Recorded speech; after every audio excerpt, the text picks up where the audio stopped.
प्रधानमंत्री नरेंद्र मोदी ने गुरुवार को राज्यसभा में राष्ट्रपति के अभिभाषण के धन्यवाद प्रस्ताव पर चर्चा का जवाब देते हुए सरकार की उपलब्धि गिनाई और विपक्ष पर जमकर हमला बोला। पीएम के भाषण शुरू होने से पहले ही विपक्ष के सांसदों ने हंगामा शुरू कर दिया।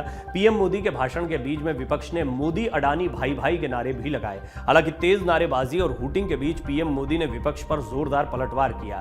प्रधानमंत्री ने केंद्र सरकार की योजनाओं से लेकर विकास के मुद्दे तक पर अपनी बात रखी। इस बीच प्रधानमंत्री ने केंद्र सरकार की तमाम योजनाओं का जिक्र करते हुए कांग्रेस और अन्य विपक्षी दलों पर निशाना भी साधा। इस दौरान प्रधानमंत्री मोदी ने कहा कि जितना कीचड़ उछालोगे उतना ही कमल खिलेगा।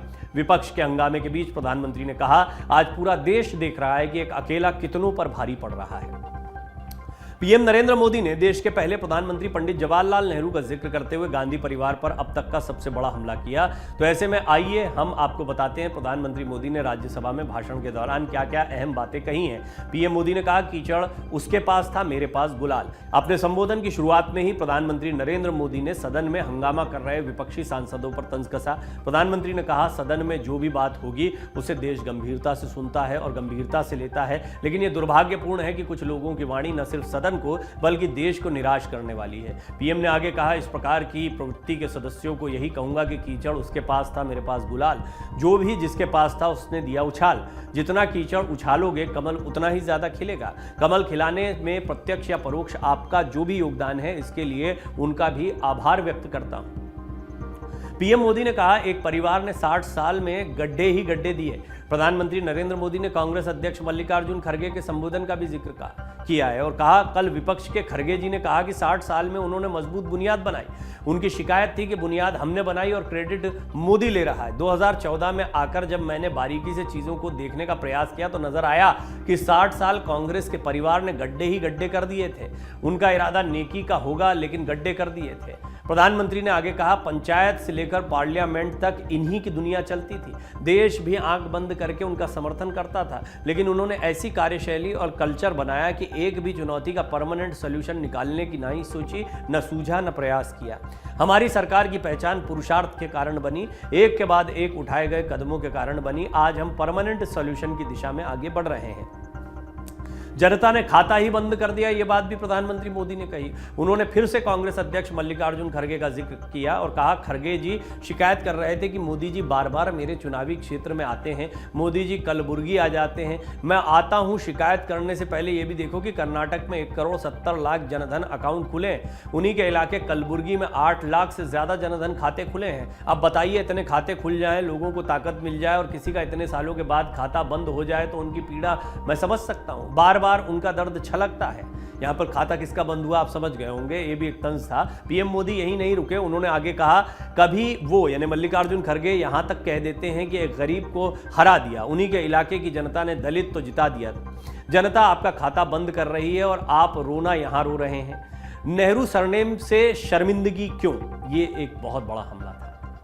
ये प्रधानमंत्री मोदी ने एक बड़ा हमला किया है। पीएम मोदी ने देश के पहले प्रधानमंत्री पंडित जवाहरलाल नेहरू का जिक्र करते हुए गांधी परिवार पर बड़ा हमला किया है। कहा, 600 से ज्यादा योजनाएं गांधी नेहरू के परिवार के नाम पर हैं। अगर अब किसी कार्यक्रम में नेहरू जी का नाम नहीं प्रयोग हुआ तो कुछ लोगों का खून गर्म हो जाता था, लेकिन मुझे यह समझ नहीं आता कि उनकी पीढ़ी का कोई व्यक्ति नेहरू सरनेम रखने से क्यों डरता है। क्या शर्मिंदगी है नेहरू सरनेम रखने से? इतना बड़ा महान व्यक्ति आपको और आपके परिवार को मंजूर नहीं और आप हमारा हिसाब मांगते हो। प्रधानमंत्री ने आगे कहा, यह जनधन की पीढ़ियों से बना देश है, यह देश किसी परिवार की जागीर नहीं है। हमने मेजर ध्यानचंद के नाम पर खेल रत्न का नाम रख दिया। हमें गर्व हो रहा है जो लोग आए दिन हमारे देश की सेना को नीचा दिखाने का मौका नहीं छोड़ते। हमने द्वीपों को परमवीर चक्र पाने वाले वीरों के नाम पर रख दिया है। इंदिरा गांधी का भी जिक्र करते हुए गांधी परिवार को आड़े हाथों लिया प्रधानमंत्री मोदी ने पूर्व पीएम इंदिरा गांधी का जिक्र करके गांधी परिवार पर हमला बोला। उन्होंने कहा, जो लोग आज विपक्ष में बैठे हैं उन्होंने राज्यों के अधिकारों की धज्जियां उड़ा दी। मैं कच्चा चिट्ठा खोलना चाहता हूं, वो लोग कौन थे जिन्होंने आर्टिकल 356 का दुरुपयोग किया? वो लोग कौन हैं जिन्होंने ये किया और चुनी हुई सरकारों को गिरा दिया? एक प्रधानमंत्री ने आर्टिकल 356 का 50 पर प्रयोग किया, ये वो नाम है इंदिरा गांधी। मोदी ने वाम दलों को सुनाते हुए कहा, केरल में वामपंथी सरकार चुनी गई जिसे पंडित नेहरू पसंद नहीं करते थे। कुछ ही दिनों में चुनी हुई सरकार को गिरा दिया। डीएमके के मित्रों को भी बताता हूं, तमिलनाडु में भी एमजीआर और करुणानिधि जैसे दिग्गजों की कई सरकारों को कांग्रेस वालों ने गिरा दिया। एमजीआर की आत्मा देखती होगी आप कहां खड़े हो। पहले इनका काम लटकाना भटकाना था, यह बात भी कही है। पीएम मोदी ने कहा, तमाम परियोजनाओं का जिक्र करते हुए भी कांग्रेस को उन्होंने आड़े हाथों लिया और कहा कि हमने सीधे जनधन खाते में लाभार्थियों के पैसे भेजे हैं। हम नया इकोसिस्टम लेकर आए हैं। जिन लोगों को पुराने इकोसिस्टम के फायदे मिलते थे उनका चिल्लाना स्वाभाविक है। पहले परियोजनाएं लटकाने भटकाने का कल्चर था। हमने टेक्नोलॉजी का प्लेटफॉर्म तैयार किया और इंफ्रास्ट्रक्चर के प्रोजेक्ट को गति देने का काम किया।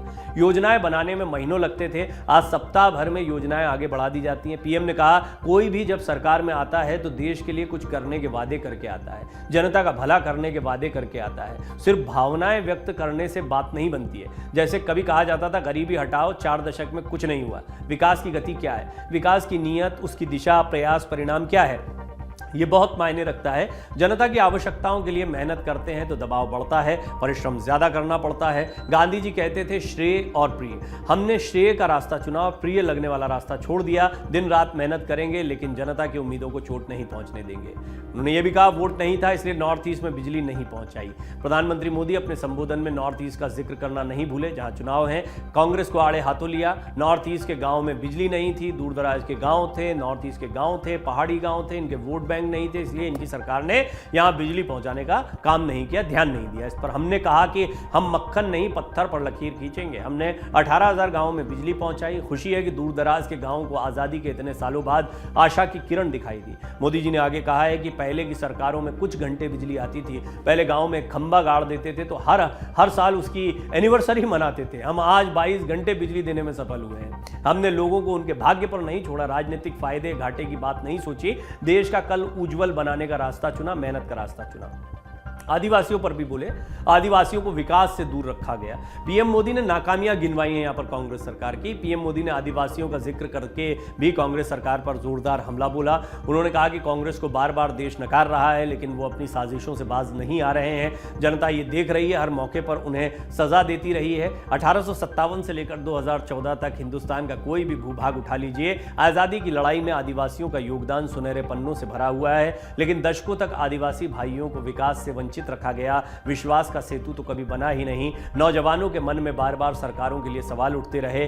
सही नीयत से आदिवासियों के कल्याण के समर्पण के साथ काम किया होता तो 21वीं सदी के तीसरे दशक में मुझे इतनी मेहनत नहीं करनी पड़ती। अटल बिहारी सरकार में आदिवासियों के लिए अलग मंत्रालय, अलग बजट की व्यवस्था हुई है। राजनीति के लिए किसानों का इस्तेमाल किया गया, किसानों पर भी बोले। पीएम मोदी ने अपने संबोधन में किसानों की बात भी कही। किसानों का जिक्र करके पीएम ने कांग्रेस पर बड़ा हमला बोला। पीएम मोदी ने कहा, किसानों के लिए पहले क्या नीति थी, ऊपर के कुछ वर्ग को संभाल लेना और उन्हीं से अपनी राजनीति चलाना ही लक्ष्य था। छोटे किसान उपेक्षित थे, उनकी आवाज कोई नहीं सुनता था। हमारी सरकार ने छोटे किसानों पर ध्यान केंद्रित किया, उन्हें बैंकिंग से जोड़ा और आज साल में 3 बार किसान सम्मान निधि उनके खाते में जमा होती है। हमने मिलेट ईयर के लिए यूएन को लिखा है। ये छोटे किसान उगाते हैं, जैसे श्रीफल का महत्व होता है वैसे ही मिलेट को भी अन्न का दर्जा मिले। इससे छोटे किसानों को मजबूती मिलेगी। मोटा अनाज पोषण के लिए बड़ी ताकत है। किसानों के साथ साथ इससे देश को भी बड़ा फायदा होगा। प्रधानमंत्री मोदी ने वैज्ञानिकों का जिक्र किया और कहा कि हमारे वैज्ञानिकों को बदनाम किया गया है। प्रधानमंत्री ने कोरोना काल के दौरान वैक्सीन और देश के वैज्ञानिकों को लेकर हुई टिप्पणी का मुद्दा उठाया। उन्होंने कहा, वैक्सीन बनाने वाले वैज्ञानिकों को नीचा दिखाने के लिए कितने प्रयास हुए, आर्टिकल लिखे गए, टीवी में बोला गया। ये विज्ञान के विरोधी लोग, ये टेक्नोलॉजी के विरोधी लोग हैं, हमारे वैज्ञानिकों को बदनाम करने का मौका नहीं छोड़ते। हमारे नौजवान नए अनुसंधान कर रहे हैं, ये उन्हें बदनाम कर रहे हैं। इन्हें देश की चिंता नहीं, अपनी राजनीति की चिंता है। हमें खुशी है कि आज 100 करोड़ से ज्यादा मोबाइल मेरे देश के हाथ में है। कभी इंपोर्ट करते थे, गर्व है, आज एक्सपोर्ट कर रहे हैं। उन्होंने आगे कहा, डिजिटल दुनिया में आज हिंदुस्तान दुनिया का लीडर बना हुआ है। एक समय था हम मोबाइल इंपोर्ट करते थे, आज हमारा देश मोबाइल एक्सपोर्ट कर रहा है। हर तकनीक को देश बहुत तेज गति से अपना रहा है, उसका विस्तार कर रहा है। हमने दवाइयां पहुंचाने का काम ड्रोन से किया है, इसके लिए हमने पॉलिसी का बदलाव किया। पीएम मोदी ने कहा, देश को आधुनिक होना है, नए संकल्पों को सोचना है तो साइंस और टेक्नोलॉजी को नकार नहीं सकते।